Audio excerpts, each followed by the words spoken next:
கிருஷ்ணனுக்குன்னு ஒரு வாசனை உண்டு, கஸ்தூரி திலக்க வாசனை உண்டு. உடம்புல அவன் சந்தனம் பூசின்னு இருப்பான், சந்தன வாசனை உண்டு. இயற்கையாகவே உலகத்தில் எத்தனை விதமான நறுமணங்கள் உண்டோ அத்தனையும் பகவானிடத்துல இருந்து வருது. சர்வகந்தக சர்வரசக அப்படின்னு பெரியவா சொல்றா. அதனால நிறைய வாசனை உண்டு. முக்கியமாக கிருஷ்ணன் மேலே இந்த வெண்ணெய் நாத்தம் அடிக்கும். குணுங்கணாரி குட்டேற்றை கோவர்தனனை அப்படின்னு தான் ஆண்டாள் சொல்லுவா. வெண்ணெய் நாத்தம் கிருஷ்ணன் மேலே அடிக்கும். அப்புறம் மாட்டு நாத்தம், ஏன்னா மாடு மேய்க்கிறான் இல்லையா, அந்த மாட்டு வாசனை, வெண்ணெய் நாத்தம், அப்புறமா சந்தன வாசனை, கஸ்தூரி திலக்க வாசனை, அப்புறம் வைஜெயந்தி வனமாலி வாசனை, இதெல்லாம் எக்ஸ்க்ளூசிவ் கிருஷ்ண வாசனை.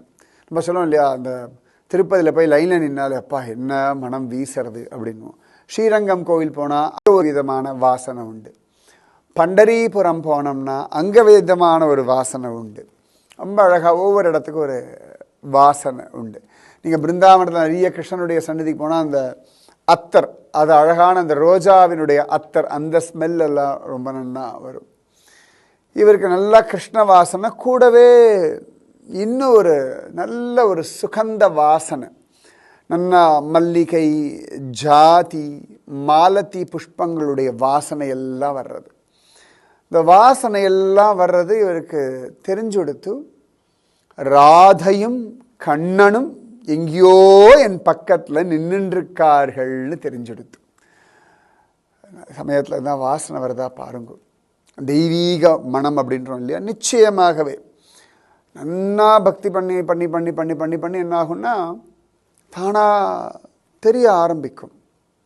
சில பக்தர்கள்லாம் தெரிஞ்சுடுத்து, ராதையும் கண்ணனும் எங்கேயோ என் பக்கத்தில் நின்றுருக்கார்கள்னு தெரிஞ்சுடுத்து. சமயத்தில் தான் வாசனை வருதா பாருங்க.